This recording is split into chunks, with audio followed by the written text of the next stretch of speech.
মধ্যপ্রদেশে একটা গ্রাম ছিল যেটা জঙ্গল আর পাহাড়ের পাশেই ছিল। সেই গ্রামের লোকেরা খুব পরিশ্রমী আর সৎ ছিল। সমস্ত লোকেরা কৃষক আর মজদুর ছিল। গ্রামে প্রত্যেক জায়গায় আনন্দ আর আনন্দ ছিল। পুরো গ্রাম সব সময় খুশি থাকতো। কানহা, ও কানহা, কোথায় চলে গেলে? যাও জঙ্গলে গিয়ে লাকড়ি কেটে নিয়ে এসো। সকাল 7টা বেজে গেছে, এখন পর্যন্ত শুয়ে আছো। আরে সবে তো মাত্র 7টা বাজে, এত তাড়াতাড়ি কেন যাব? অন্যদের বাসন ধুয়ে আমি ঘর চালাচ্ছি, আর তুমি বাড়িতেই পড়ে থাকো। যাও বাড়ির বাইরে যাও, আর ততক্ষণ ফেরত এসো না যখন কিছু টাকা রোজগার না করো। কানহা সুমিত্রা দেবীর কথা শুনে বাড়ি থেকে বাইরে বেরোয় আর বাজারে সমস্ত দোকানে কাজ চাইতে শুরু করে। এই বাজারে এত দোকান রয়েছে, কোথাও না কোথাও কাজ তো আমি পেয়েই যাব, তাহলে মা আমার অবস্থা খারাপ করে দেবে। কানহা ওখানে দাঁড়িয়ে কাজ খুঁজছিলই, তক্ষুনি সে একটা মিষ্টির দোকান দেখতে পায়। প্রতিদিন একই গন্ডগোল হরিয়া, ভালোভাবে মিষ্টি তৈরি হয় না, দোকানে তুমি সময় করে আসো না, শুধুমাত্র তোমার জন্য আমার কত ক্ষতি হয় তুমি জানো? সেই জন্য তুমি তোমার তলপিতল বা গুটিয়ে এখান থেকে চলে যাও তো। হ্যাঁ, আমি এখানে থাকার জন্য থোড়ি বসে আছি। আমার হিসেব করে দাও, আমি এখান থেকে চলে যাব। এরই লাভ উঠিয়ে কানহা ওখানে চলে যায় আর সেই দোকানদারকে বলতে শুরু করে। সাহেব, যদি আপনি বলেন তাহলে আমি আপনার দোকানে কাজ করব কি? আমি ভালো মিষ্টি তৈরি করতে পারে। যদি আপনি বলেন তাহলে মিষ্টি তৈরি করে দেখাই। হ্যাঁ হ্যাঁ, চলে এসো, দেখাও দেখাও। আমি তোমার মতন পরিশ্রমী ছেলেদের তো খোঁজ করছিলাম। কানহা সেই দিন সেই মিষ্টির দোকানে কাজ করে আর সমস্ত মিষ্টি বানিয়ে তৈরি করে দেয়। দোকানের মালিক এসে কানহাকে বলে ওঠেন, আরে নিয়ে এসো ভাই, কই দেখি তুমি সারাদিনে কি করলে? সকাল থেকে রান্নাঘরে ঢুকেছিলে। হ্যাঁ, আমি এক্ষুনি দেখাচ্ছি মালিক। যেই মাত্র দোকানের মালিক মিষ্টি খেলো, উনি জোরে জোরে বলে ওঠেন, সর্বনাশ করেছে! আরে মিষ্টি এত নোনতা কেন? নিশ্চয়ই এর মধ্যে চিনির বদলে তুমি নুন ঢেলে দিয়েছো। তোমাকে আমি ছাড়বো না, বুঝলে? উনি জোরে জোরে চিৎকার শুরু করে দেয়। দোকানের মালিকের হাত ওঠানোর আগেই কানহা ওখান থেকে পালিয়ে যায় আর দূরে গিয়ে শ্বাস নিতে নিতে বলে ওঠে,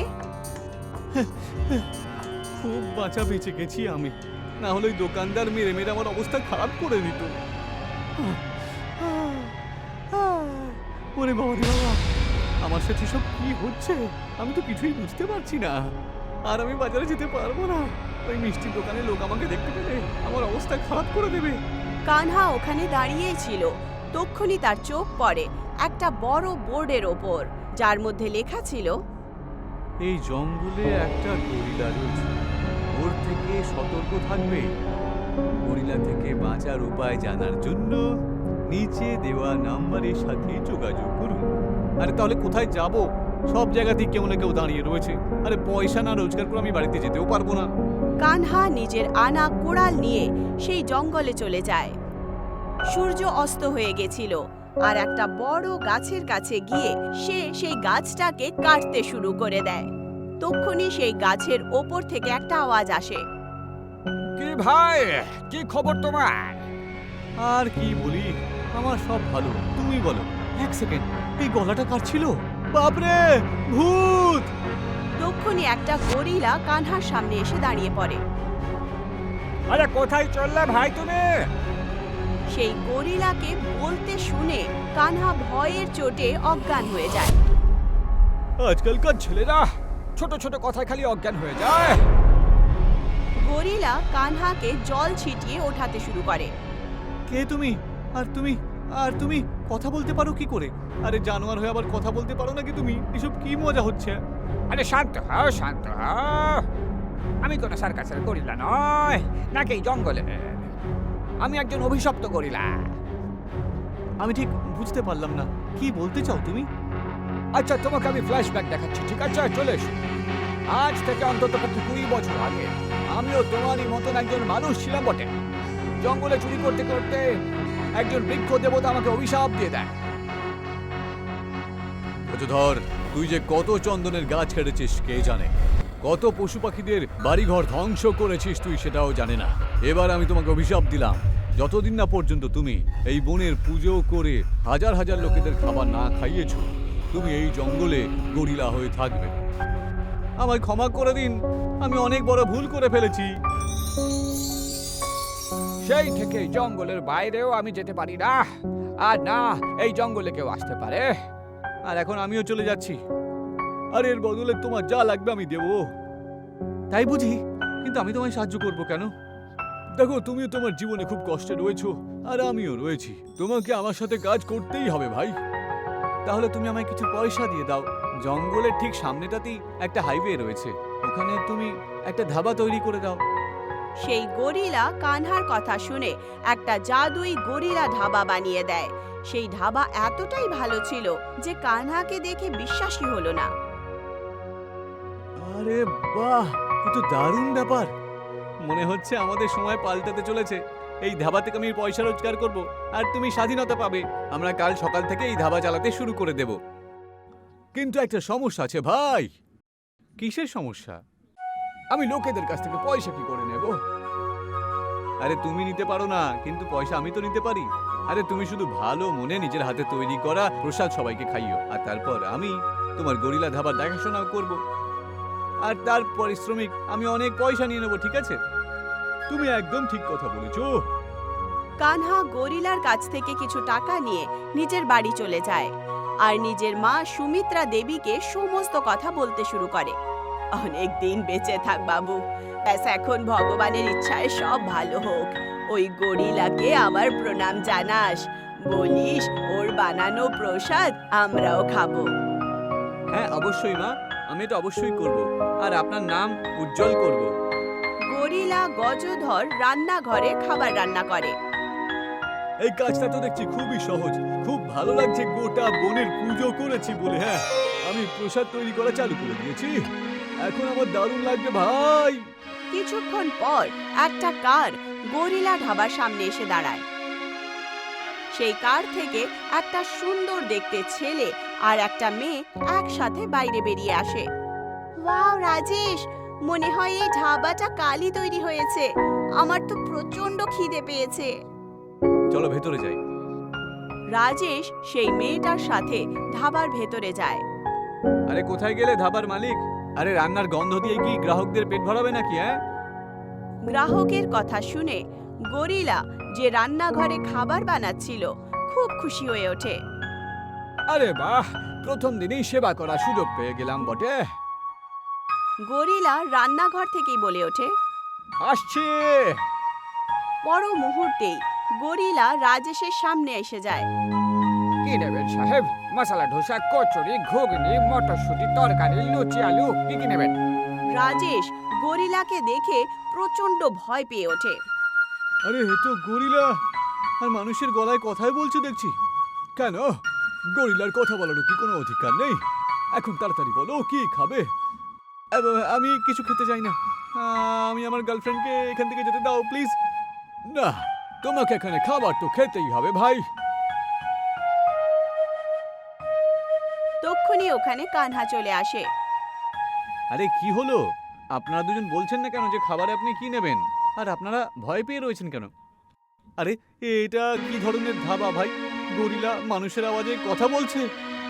ওরা দুজন সঙ্গে সঙ্গে ওখান থেকে পালিয়ে যায়। তুমি দেখলে কানা, এরা দুজন না খেয়েই এখান থেকে চলে গেল, তাই না? আমি অভিশাপ থেকে কি করে মুক্তি পাবো? আরে তোমাকে দেখে ওরা ভয়ে পালিয়ে গেল, বুঝলে? আমাকে মনে হচ্ছে অন্য কিছু ভাবতে হবে ভাই। তুমি একটা কাজ করো, তোমাকে দেখে এই ধাবার মধ্যে কেউ খাবার খেতে আসবে না। নিজের হাতে গরম গরম ইডলি তৈরি করো, আর সাইকেল করে গিয়ে স্বয়ং গিয়ে গিয়ে খাবার লোকজনকে খাওয়াও। তা হয়তো তুমি ঠিকই বলেছো। এইটুকু বলে গরিলা রান্নাঘরে চলে যায় আর গরম গরম টেস্টি ইডলি বানিয়ে তৈরি করে দেয়, আর মাঝখানে মাঝখানে গানও গায়। কিছুক্ষণের মধ্যেই গরিলা ইডলি নিয়ে সাইকেলে বসে গ্রামের দিকে চলে যায়। গ্রামে 5 বছরের বাচ্চা নিজের মায়ের কাছে জেদ করছিল, মা আমি ইডলি খাবো। আরে কিছুক্ষণ আগেই তো বাজারে তোকে ইডলি খাইয়েছিলাম, তোর পেট কেন ভরছে না? আমি কিচ্ছু জানি না মা, আমি ইডলি খাবো। আরে কোত্থেকে আনবো তোর জন্য ইডলি? বিকেলবেলা তোর বাবা আসলে তোকে নিয়ে যাবে, ততক্ষণ পর্যন্ত একটু দুধ খেয়ে নে। তক্ষুনি সেই মহিলার কানে গরিলার আওয়াজ চলে আসে, যে সাইকেল দিয়ে এসেছিল। এই যে দিদি, শুনছেন? বাচ্চাটাকে কেন কষ্ট দিচ্ছেন? এই নিন গরম গরম ইডলি, তাড়াতাড়ি বাচ্চার পেটেগুলো ভরে দিন, মানে বলতে চাইছি খাইয়ে দিন। এইটুকু বলে গরিলা ইডলি নিয়ে বাচ্চাটার কাছে আসে। এই নাও, ভয় পেও না, খেয়ে নাও এগুলো। বাচ্চা ভয়ে ভয়ে ইডলি নিয়ে খেতে শুরু করে। ইডলি খেয়ে সে হাসতে হাসতে নিজের মাকে বলে, আরে মা, এই ইডলিটা তো খুবই সুস্বাদু। এত সুস্বাদু ইডলি তো আমি কখনো খাইনি। গরিলা মায়ের দিকে তাকিয়ে বলে, এই নাও দিদি, আপনিও খাও, আর ইউনাইটেড কিংডম গাও। এইটুকু বলে গরিলা সাইকেল দিয়ে ওখান থেকে চলে যায়। ওখান থেকে কিছুটা দূরে দুটো মদখোর একে অপরের সাথে কথা বলছিল। আরে কালকে রাত্রেবেলা তো আমার বউ আমাকে ধাক্কা দিয়ে বাড়ি থেকে বের করে দিয়েছিল। যা বলেছিস ভাই, তোর যে অবস্থা আমারও তাই অবস্থা। কাল রাত থেকে আমিও কিছু না খেয়ে রয়েছি। তোর কাছে কিছু পয়সা আছে নাকি? আরে আমার কাছে পয়সা করতে আসবে? হ্যাঁ, আমার বউ আমার পয়সা সব কেটে নিয়েছি, আর বলেছে বাড়ির ভেতরে যেন না দেখি, বুঝেছিস? আমার বাবু আমাকে এটাই তো বলেছে, কিন্তু খিদের জ্বালায় আমার অবস্থা খারাপ। ওই দুজন মদখোরের সামনে হঠাৎ করে গরিলা সাইকেল নিয়ে দাঁড়িয়ে পড়ে। এমনিতে এই প্রসাদ তোমাদের দুজনকে খাওয়ানোর কোনো অধিকার আমার নেই। এই মুহূর্তে তোমরা পুরোপুরি নেশার মধ্যে তো নেই বটে, কিন্তু তোমাদের মুখ দেখে অবশ্যই বোঝা যাচ্ছে যে তোমাদের খুব খিদে পেয়েছে। এই নাও ইডলি খাও। আরে আমি এটা কি দেখছি? আরে কখন খেয়েছি, এখনো নেশা কাটেনি দেখছি। হ্যাঁ, আরে সত্যি, এই তো আমাদের সামনে একটা গরিলা রয়েছে। হ্যাঁ, আরে তোমরা আজে বাজে কথা বলা বন্ধ করো না, আর সোজাসুজি ইডলি খেয়ে নাও। ওরা দুজন ভয়ে ভয়ে গরিলার হাত থেকে ইডলি নিয়ে নেয়, কিন্তু যেই মাত্র ওরা দুজন ইডলি খেলো, ওদের দুজনের চেহারায় চমক চলে আসে। সেই দিনের পর রোজ এরকমটাই হয়। কানহা ধাবা চালাতো, আর গরিলা কখনো ইডলি কখনো পাপড়ি বানিয়ে সাইকেল দিয়ে লোকেদেরকে গ্রামে গ্রামে গিয়ে ফ্রিতে খাওয়াতো। কিছুদিন পর গ্রামের লোকেদের মনে গরিলার প্রতি ভয় শেষ হয়ে গিয়েছিল, আর এখন বাচ্চা আর বুড়োরা গরিলার জন্য অপেক্ষা করতে থাকতো। একদিন একজন বয়স্ক লোক গরিলার অপেক্ষায় ছিল। এই যে আমার গরিলা বাবা, কোথায় যাচ্ছ তুমি? কখন থেকে না খেয়ে অবস্থা খারাপ করে ফেললাম। তোমার ধাবাতে আমি যেতে পারবো না, কারণ আমি নিরীহ। তক্ষুনি গরিলা সাইকেল দিয়ে ওখানে চলে আসে। তুমি আমাকে ডাকলে আর আমি চলে এলাম। সাইকেলের চেনটা রাস্তার মধ্যে পড়ে গিয়েছিল, তাও টেনে টেনে এখানে নিয়ে চলে এলাম। আমার তৈরি করা মশলাদার একেবারে পাঁপড়, একেবারে খেলে ইউনাইটেডের গুণগান করবেন।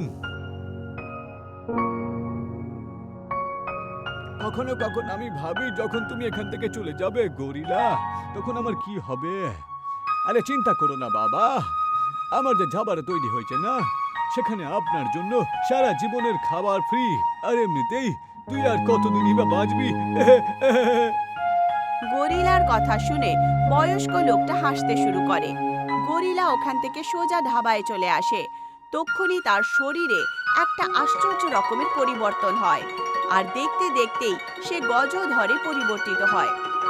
আরে মনে হচ্ছে তুমি অভিশাপ মুক্ত হয়ে গেছো। তুমি একদম ঠিক কথা বলেছো ভাই। গ্রামের লোকেদের সেবা করতে করতে আমার তো মনেই নেই যে আমি কবে সংখ্যা 1000 পার করে ফেলেছি। তাহলে এই ধাবা থেকে চলে যাওয়ার আমার সময় এসে গেছে। আরে না, এই ধাবাটাকে আজ থেকে আমরা দুজনেই চালাবো, ঠিক আছে? পার্থক্য শুধু এটা যে আগে আমি গরিলার পোশাকে সাইকেলে করে ডেলিভারি করতাম, এখন আমি গজধর রূপে সাইকেলে করে ডেলিভারি করব। তবে হ্যাঁ, এখন ধান্দাতে যা লাভ হবে তার 50-50 হবে ভাগ। গজধরের কথা শুনে কানহা হাসতে শুরু করে।